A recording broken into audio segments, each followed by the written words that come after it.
everybody, Brett from Lobets and the Belfry back for another video and part 4 of my movie collection. We last left off on the letter L, so we're getting into the M's here. So without further ado, if you haven't seen the other parts of my movie collection, those are on the channel, but this is part 4. So we're about midway there, I would say. So let's get started.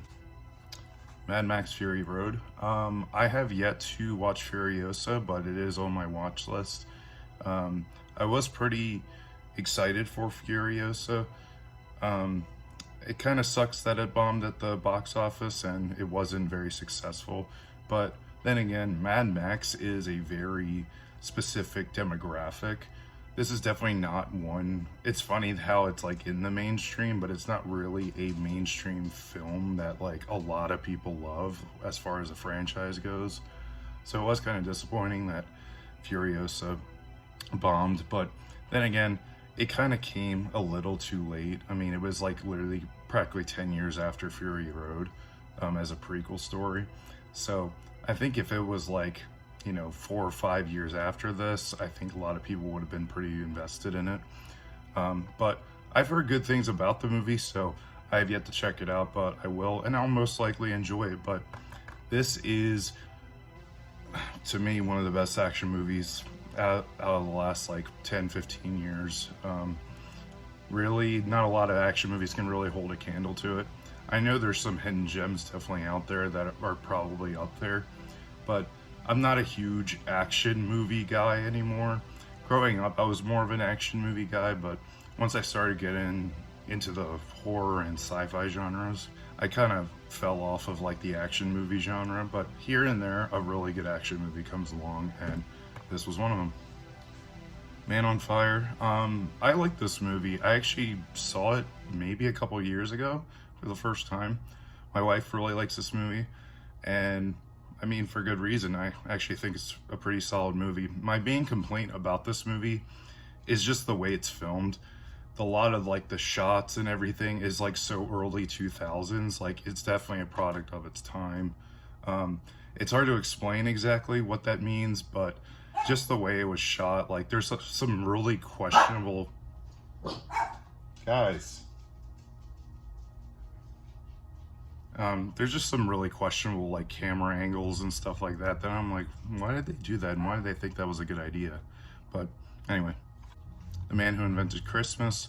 I've mentioned this on this channel before. My wife and I did a Christmas special, I think in 2022, talking about some of our favorite stuff to watch around the holiday season. This is one for me.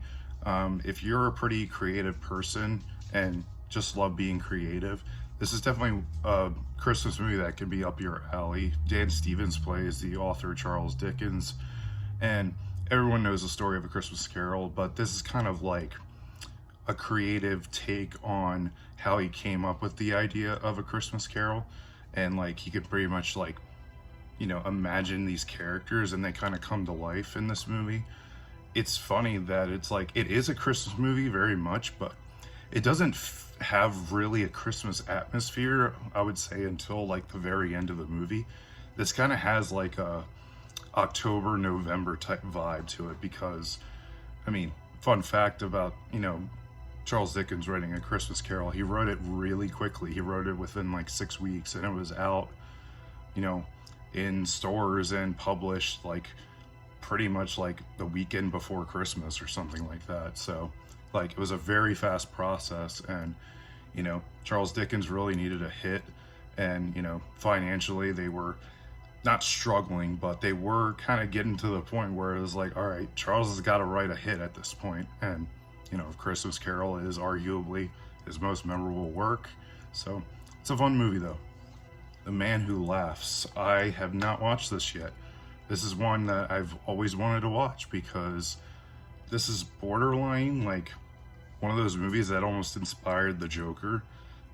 I mean, that's kind of arguable, but yeah, this is a, yeah, I mean, just like looking at this guy, you think like, oh, it's very like Joker inspired, but I think this is a lot of the inspiration that people got when in regards to the Joker.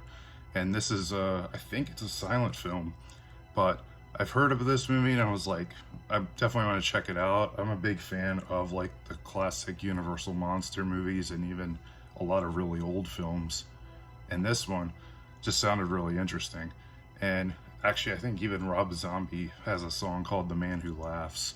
And so I think I got it as a gift for Christmas, but I still have not watched it yet, but I will eventually at some point. Manborg.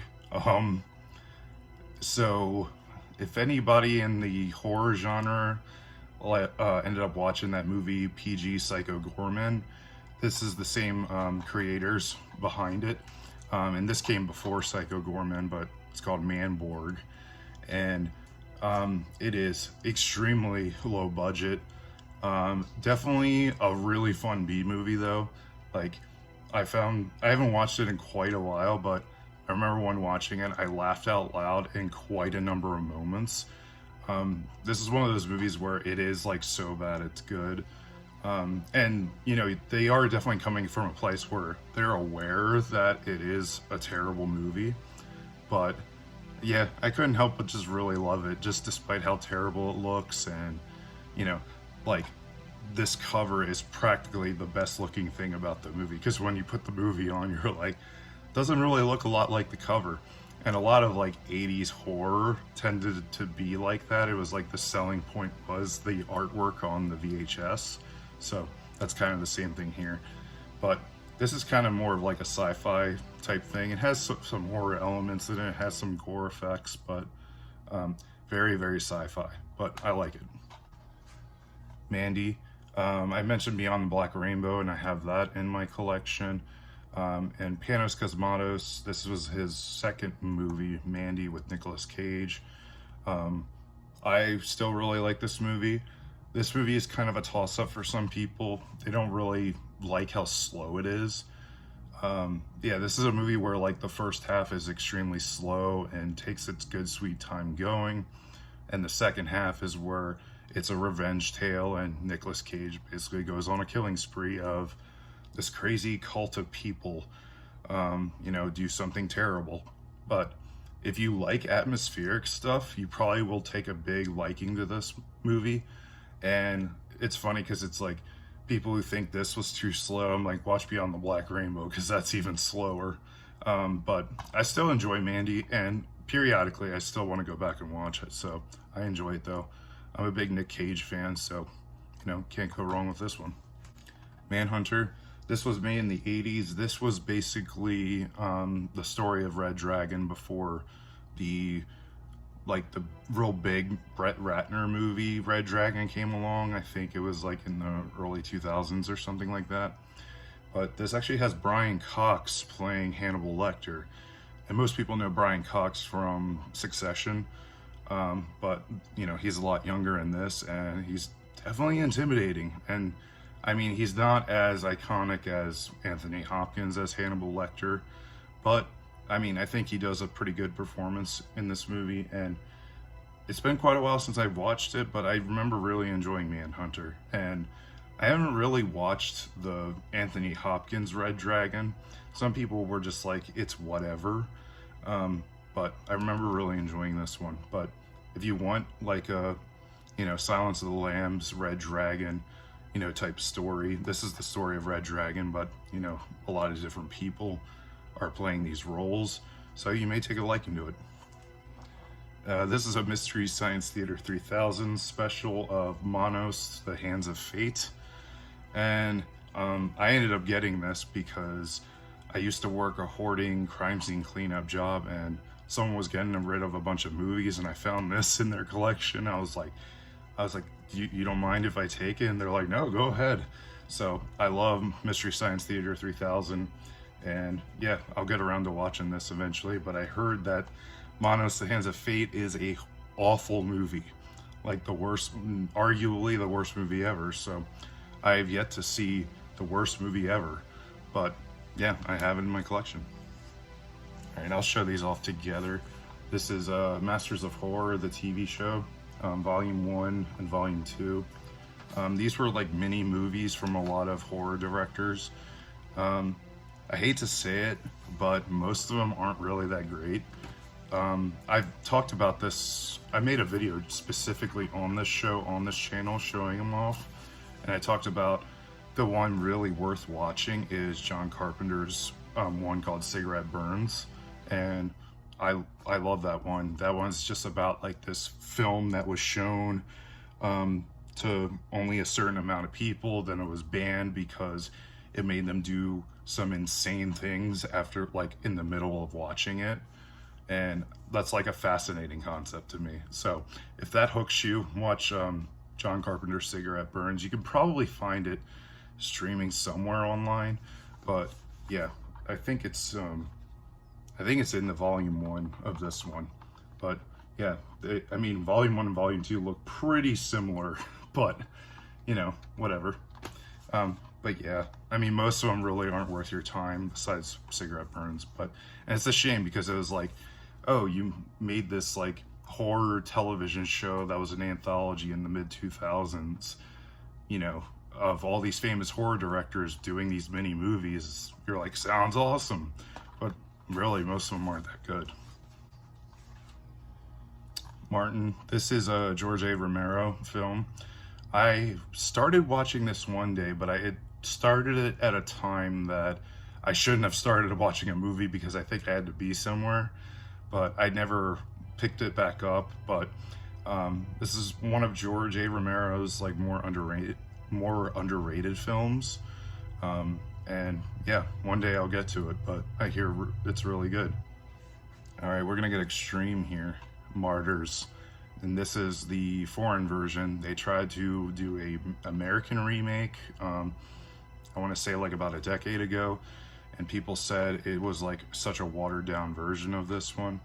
But most people who have looked up what are some of the most disturbing horror movies, this one's definitely on there. And I would say it is probably the most disturbing horror movie I've seen from a personal standpoint. I feel more like, you know, disturbed and like disgusted by movies like this not because of its gore or its shock value. Like, this movie is very gory, and you know, the things that happen in it are very disturbing, but on a very existential level, this movie definitely gets to you. And this is one that the existentialism to it, like, more got to me than like just the disturbing elements, like physically, in this movie. So, but I really enjoy this movie. I think this is a legit, really good movie, despite, you know, what it comes with and what people know it for.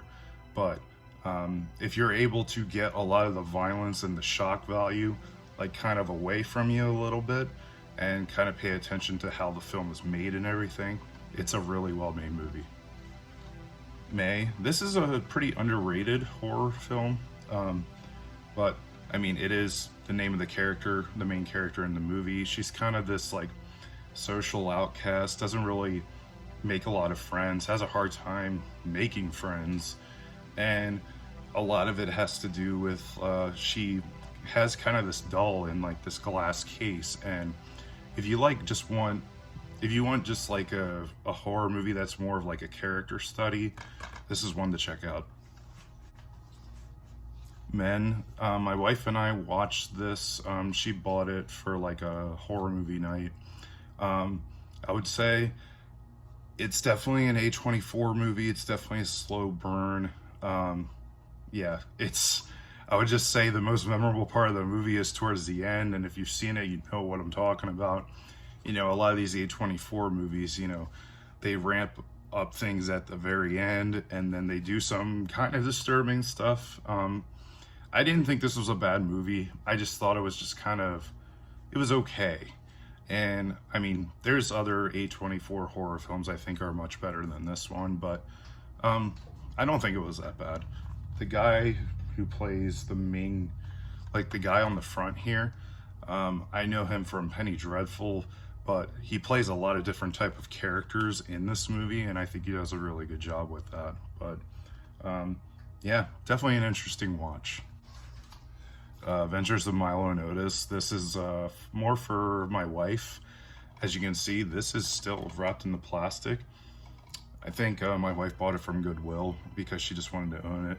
This is like a childhood movie for her, so I've never seen it. I can't really speak much on it. Misery, really good Stephen King adaptation. Kathy Bates, this is borderline like her best performance. James Caan does an amazing job as well. This is just a great thriller. And like, whether you're a horror fan or you just want something with a ton of suspense, if you've never seen this, I don't know how you haven't seen it by this point. If you're a fan of that stuff, definitely watch it. It's great. The Mist. A lot of people don't like this movie because of its ending. I specifically love this movie because of its ending. Like, you can't help but say the ending to this movie is ballsy. And I'm not going to spoil it, but a lot of people probably have been spoiled the ending to this movie. And I would say the best way to watch this movie, which unfortunately a lot of people probably haven't been able to watch it this way, is watch it in black and white. And Frank Darabont, who did this movie, on the second disc, which is the director's cut, Frank Darabont's cut, it's the exact same movie. There's no additional scenes or anything. The only difference is it's in black and white. And Frank Darabont wanted to release this film in black and white, but the studio was like, I don't think a lot of people are going to want to go watch a black and white movie. But I think that is the best way to watch this movie, especially with the creatures in this movie. They look best in black and white, and I think it really works because this was Frank Darabont's kind of love letter to like 50s like old monster movies. And I mean, The Mist is just, it's an awesome story. It's super suspenseful. A lot of people say F you to this movie because of its ending, but I mean, I can't tell you the last time my dog is a weirdo. I can't tell you the last time I watched a movie that has such a ballsy ending, and this is it. And every time I watch this, I'm always completely engrossed in everything happening. So if you haven't watched The Mist and you have the opportunity to watch it in black and white, absolutely do that. The Monster Squad. This is a fun movie. Came out in 1987. If you're, this is very much a Stranger Things type thing. This is like the Goonies type vibe. It's about these group of kids. Something happens that basically brings these monsters to like the 80s basically, or their modern day. Even though these creatures are like centuries, years old.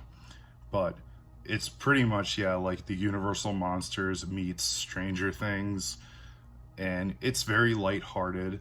Most people who have seen it remember the classic line, Wolfman's got nards. And yeah, so if you want a fun time, Monster Squad's not a bad choice.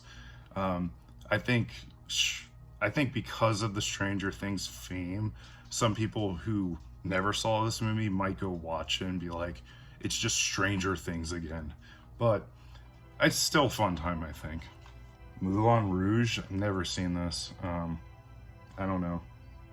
Some people like it. I don't really know much about it. Monsters Among Us. This is kind of like a documentary series all about, vampires, gargoyles, demons, witchcraft, you name it. I think I only started watching like one part of it, but I bought it because it was cheap. Monster House. This is one of those like kid spooky type movies. I've never been wild about this one. I don't know, like I feel like this is everything that's like up my alley for like a spooky, not scary movie, but I just never really took to this one. This is still in the plastic, but I have seen this I think twice. Mr. Brooks, all about Kevin Costner as a serial killer. Very interesting concept. I know it's based off of a book series. I mean, if you want to see Dane Cook get killed, this movie has you covered. Other than that, it's just okay. Yeah. Now I gotta flip around.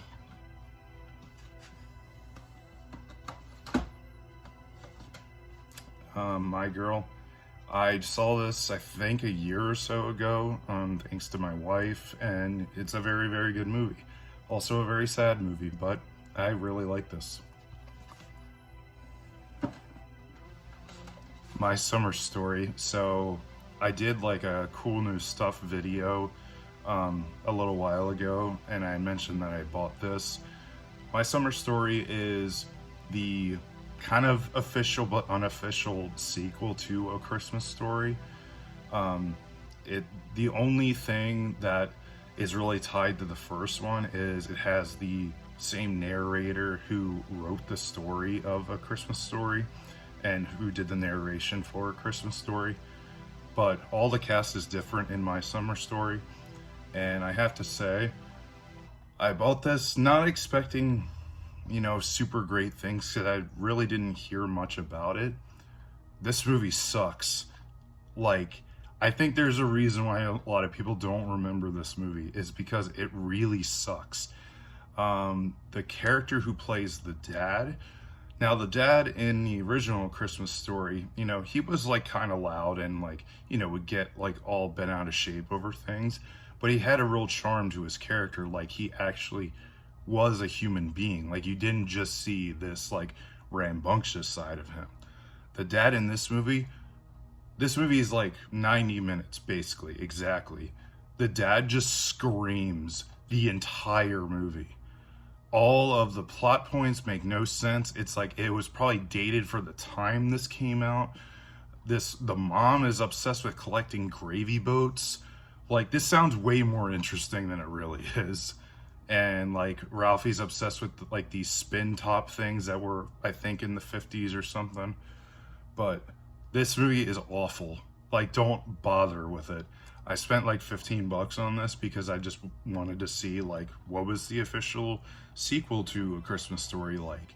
And actually, like, the actual novelization of this, was apparently like exactly like this, but this was pulled off horribly. And yeah, don't waste your time. Mystery Science Theater 3000, the movie. I enjoy this. I think a lot of the people behind Mystery Science Theater, when doing this, they weren't super crazy about doing it because the studio was kind of like, breathing down their necks a lot of the time with this movie.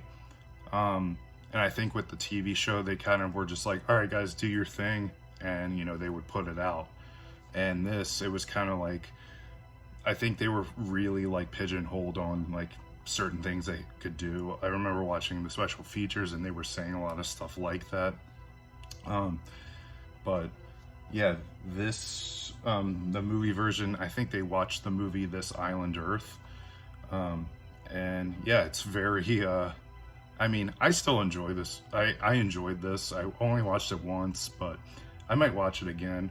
It's unfortunate, it's unfortunate hearing like behind the scenes stuff about like people just not having a good time making something. And it seemed that way, that everyone behind Mystery Science Theater 3000, the movie, were just like, yeah, the studio was just up our butts the whole time about certain things, and you can't do this, you can't do that. And that sucks to hear, but I still think they did a good job on this. Lucio Fulci's new Gladiators. I had a friend lend this to me, and I never gave it back to him because he never asked for it back. So it just kind of ended up finding its way in my collection. And I do like some Fulci movies, but this looks a little questionable. So if you've seen it, let me know if it's any good. But so far, it's just kind of sat on my shelf and I haven't really given it a chance. But you never know. One day I could be in a weird mood and put this on. Nick and Nora's Infinite Playlist. This is not really like the best movie. I think at the time it came out, I did enjoy this a good bit. But it's one of those like pretty disposable, like, rom-com type things. But I like the aspect of the music in it, and like, making like mixtapes and mix CDs. It's like, that was at least my time. So I don't know. It's fine. If someone put it on, I wouldn't be like, turn this crap off, but it is pretty forgettable. Night of Dark Shadows. This is the sequel to House of Dark Shadows. I watched this. It is a bit odd. you know, and some of the original characters from Dark Shadows still are in this, but most of the time when you think of Dark Shadows, you think of Barnabas Collins, and there's no Barnabas Collins in this movie. So it is very, very slow, and I don't really remember a lot about it. I do remember liking House of Dark Shadows a lot, though, and I love the original television show, the soap opera, but you know, they made kind of like the movie version of, you know, Dark Shadows, you know, told a pretty simple story with Barnabas Collins. And this, it's like, it kind of has the, you know, aesthetic of Dark Shadows, but it kind of reminds me of like the beginning of Dark Shadows before Barnabas Collins and all the supernatural stuff started happening. It was just more of like kind of this suspense thriller type story. You know, there was nothing supernatural in the beginning of Dark Shadows as a TV show. And then once they brought in Barnabas Collins, then it turned into like a supernatural, you know, type soap opera. And this just reminds me of the very beginning, like the first 100-some episodes of the original Dark Shadows TV show. It's not very memorable. Night of the Living Dead, classic. I think I actually got this as a free DVD and like a horror box subscription service, and I actually never had a copy of Night of the Living Dead, so I was like, perfect. Classic movie. I mean, what can you really say? I can't say anything new about this movie. It's just a great movie. Just go watch it. I will say though, a lot of these like horror movies that take place around Halloween time, I'm sick of seeing this movie in the background of every movie like that. All these like Halloween night type like, you know, movies. It's like they gotta have Night of the Living Dead on the television and show a shot of that movie. I don't know. I've seen so many movies that have that, and I'm like, guys, there's plenty of other like, you know, Halloween type movies to watch besides this one. But I mean, this is a good movie. So Nightcrawler. I don't think this holds up as well as, you know, when it came out like 10 plus years ago. I did really enjoy this movie at the time it came out. Yeah, I just don't really have a desire to go back and watch it. And yeah, I don't know. It's just, it's cool. If you like it, you like it. But I mean, yeah, I think I've watched it twice, and you know, at the time it came out, I was really stoked about it. But now it's just kind of like, it's a good movie, but you know, I don't really care to watch it again. All right, so we got the Nightmare on Elm Street collection. This is all of the Nightmare movies with Freddy Krueger. And yeah, I think it has every single one, including Freddy vs. Jason. And does this have, yeah, it has Wes Craven's New Nightmare as well. A lot of people skip over that one, but that is a very underrated horror gem. And it's funny because it is Wes Craven, you know, comes back to make a Nightmare on Elm Street movie. And the way they kind of wrote the story was pretty clever. And yeah, Wes Craven did a great job again on it. But this is one of those series that I actually like a good amount of the movies in the series. I would say The Dream Child I don't really care for, and Freddy's Dead is one of those, like, if I'm in a silly mood, I'll probably watch it because it's just bad. But yeah, I like all the rest on this. I think Freddy vs. Jason is like, it's one of those movies, it's like you watch it because you want to see Freddy fight Jason. And there's like a small confrontation like halfway through the movie, and then their final confrontation. And then, you know, they kind of wrote a slasher flick around that, you know, involving these other characters. And they're not very memorable.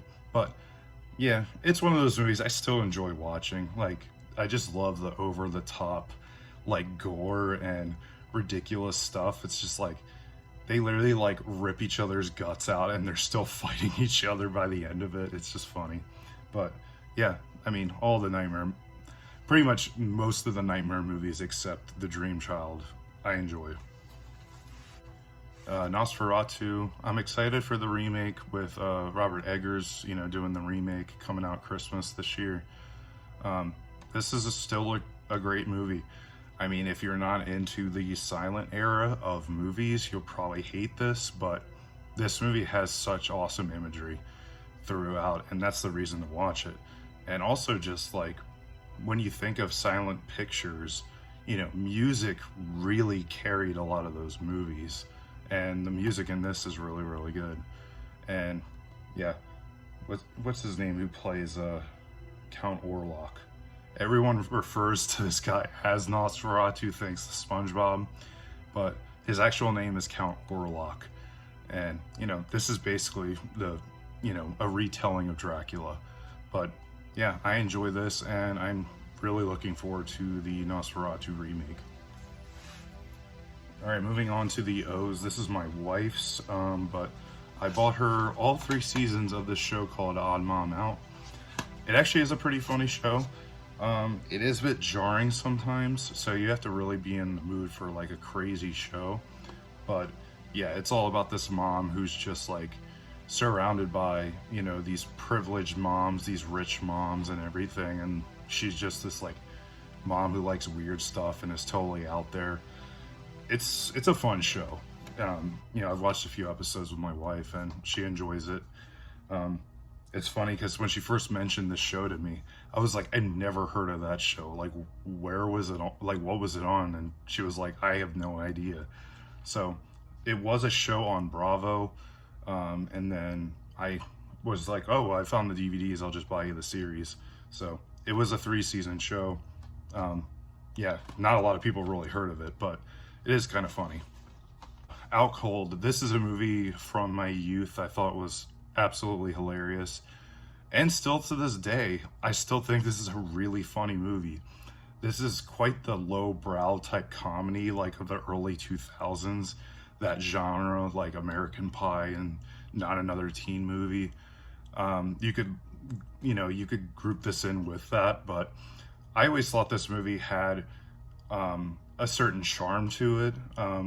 It still had lowbrow humor, but this movie is very, very quotable, and I wish more people knew of this movie because I would like throw out quotes from this movie all the time.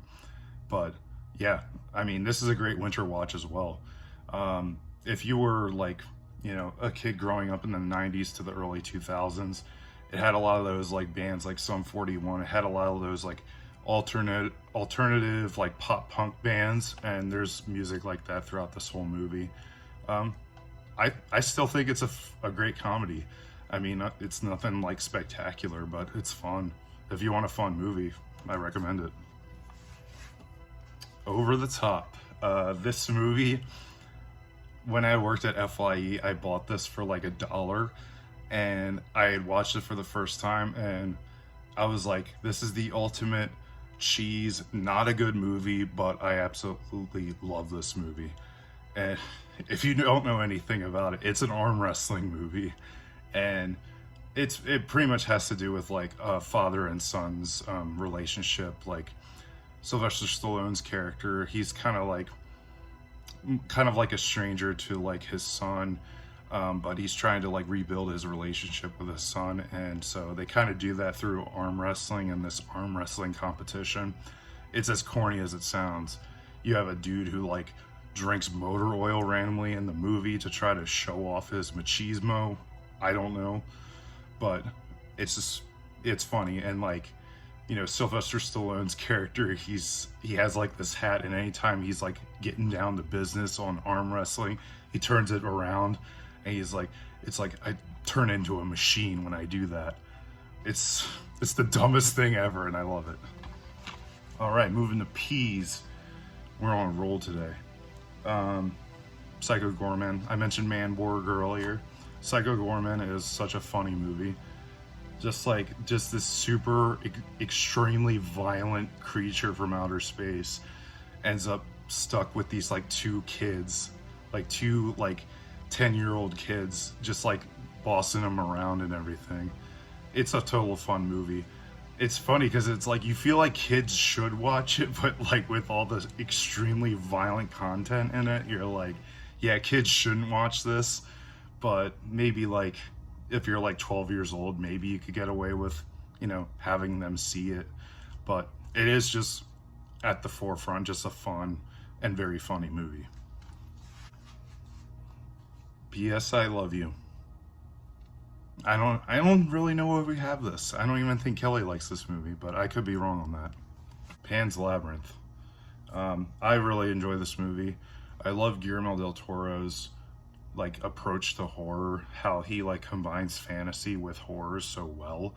And this is like a rated R fairy tale pretty much. It's been quite a while since I've watched it, but I love Guillermo del Toro's like approach to like graphic violence in like, you know, a very fantastical setting. And I don't know, it somehow works for me. But yeah, there's a couple of moments in this movie you're like, oh God.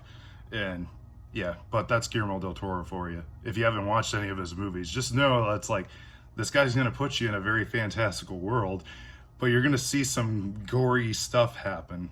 And so I pulled a big whoops error, but you know, obviously I couldn't put that in with the M's because this takes up a lot of space. But the Munsters, the whole series, I don't know if this is even streaming on anything. I'm sure it probably is at this point, but it's just funny how like this show lasted 2 seasons, yet it's so iconic. Herman Munster is just my favorite character.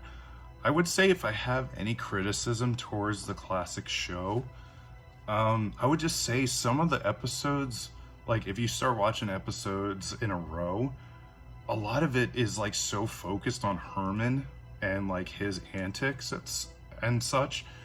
And there's like times I wish that like that focused on another character more than Herman. Cause it's like, there's an episode where like Herman like, you know, writes this like silly song and it like becomes a huge hit. So he starts becoming like a rock star.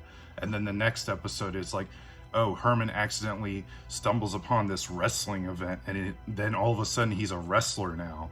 And it's like, yeah, it's like the episodes are just really focused on Herman, it seems like a lot of the time. But I love Grandpa Munster. He's such a great character. Like he's such a loving character. And it's so funny how he's just a vampire that is obsessed with like science experiments and stuff like that.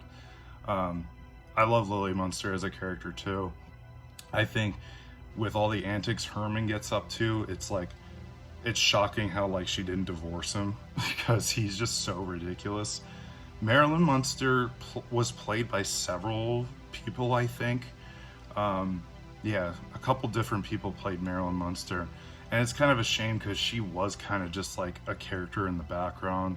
There were certain things that like focused on her, but like not for very long. I think like the first episode is Marilyn goes on like a really good date and then wants to introduce her date to her family, and it doesn't go so well, as you can expect.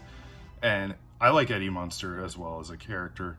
But yeah, just this family is just, you know, if you didn't have the Addams Family, you probably had the Munsters. So yeah, I love this show though. Despite my criticisms of it, I think it's a very charming show and very easy to watch. I'll put you back. Where was I? Parasite. This is one of those movies I thought was such a great experience the first time you watch it. I don't think I would ever go back and rewatch it though, if I'm being honest. I think this is a really, really awesome movie, but I think this is a very one and done movie. I'm sure a lot of people see a lot of replay value in it, but this is one of those movies that it's such an experience from the first time you watch it that like you're not going to get that same feeling when you go back and rewatch it. But this movie combines styles like, or genres like so interestingly. Like the last like 10 minutes of this movie turn into like a slasher movie. It's like so weird because like none of the rest of the movies like that. It's like, you know, there's a lot of suspense in it and everything. You know, you could say this is practically like a drama or a thriller, and then like all of a sudden you're like, oh my God, all this crazy stuff is happening, and this got graphic. But yeah, it's still a good movie. I think I just bought it because at the time it's like you couldn't rent it on like digital, so I was like, I'll just buy a copy of it. And so my wife and I watched it and really enjoyed it. the Peanuts Holiday Collection. Last year, I did a review of The Great Pumpkin, I believe, and I also did a review of the Charlie Brown Thanksgiving special.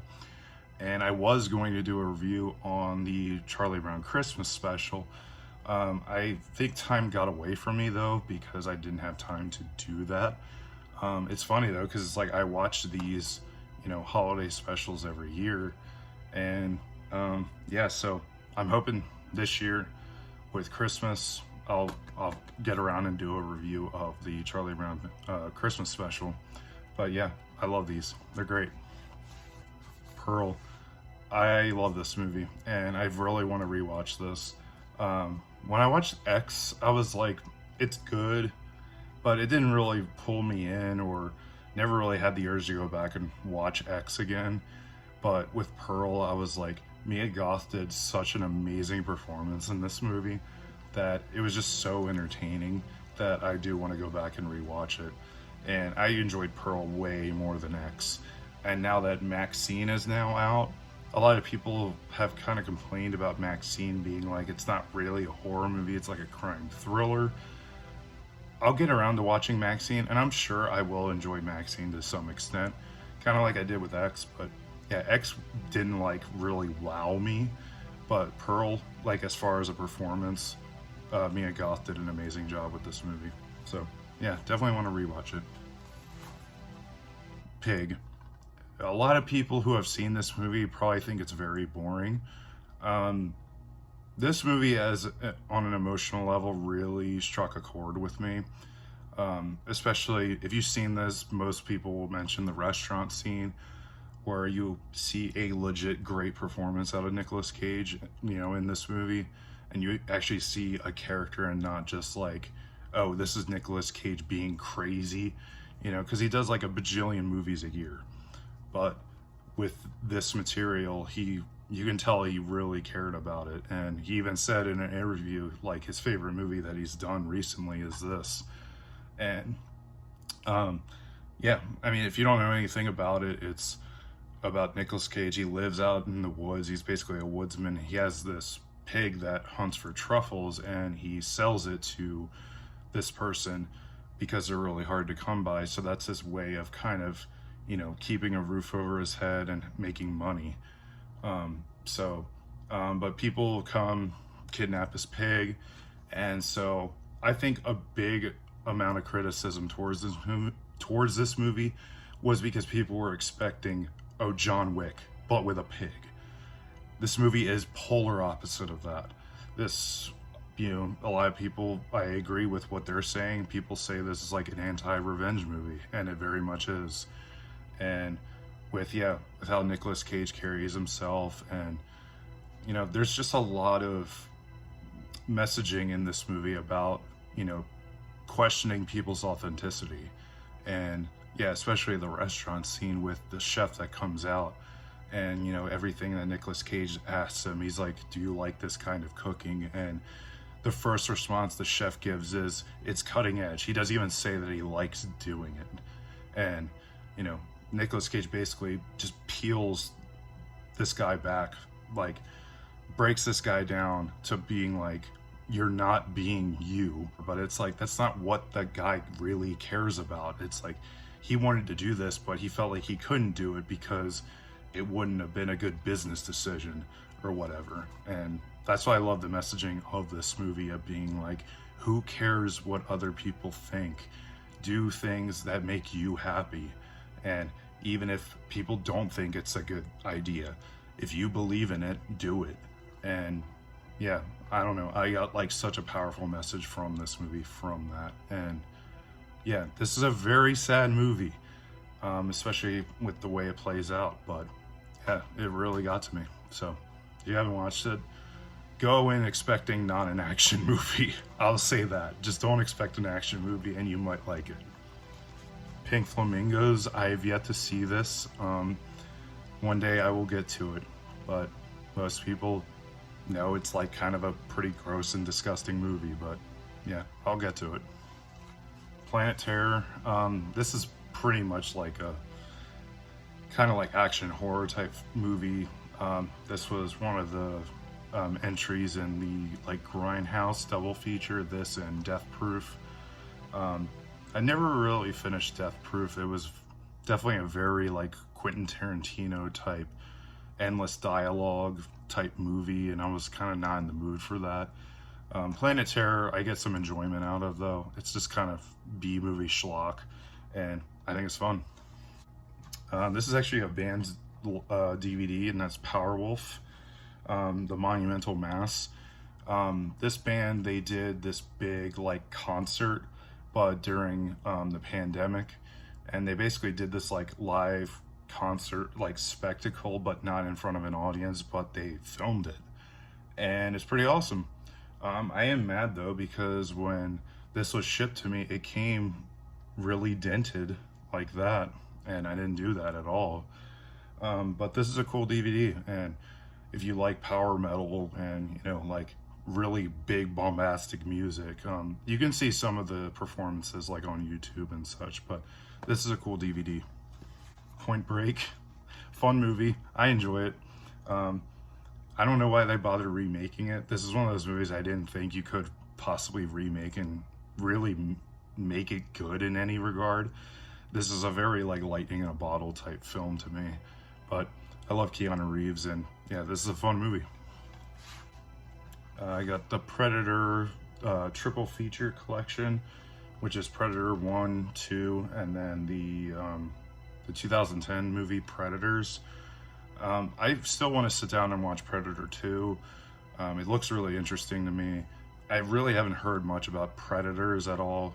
And then like there was that The Predator that came out that I heard was just completely scorned, so I just avoided it. But the original Predator is like, yeah, the original Predator is like that movie where like action movie fans and horror movie fans unite, because it's like, it starts as an action film, then turns into a slasher movie, and it's great. It's awesome. And so, yeah, I'll have to check out Predator 2, but I heard good things about Predator 2 as well. John Carpenter's Prince of Darkness. I've only watched this once. I did enjoy it. It is definitely a slow type movie, but it definitely has a lot to do with like the apocalypse and everything. But I enjoyed it. Some good performances.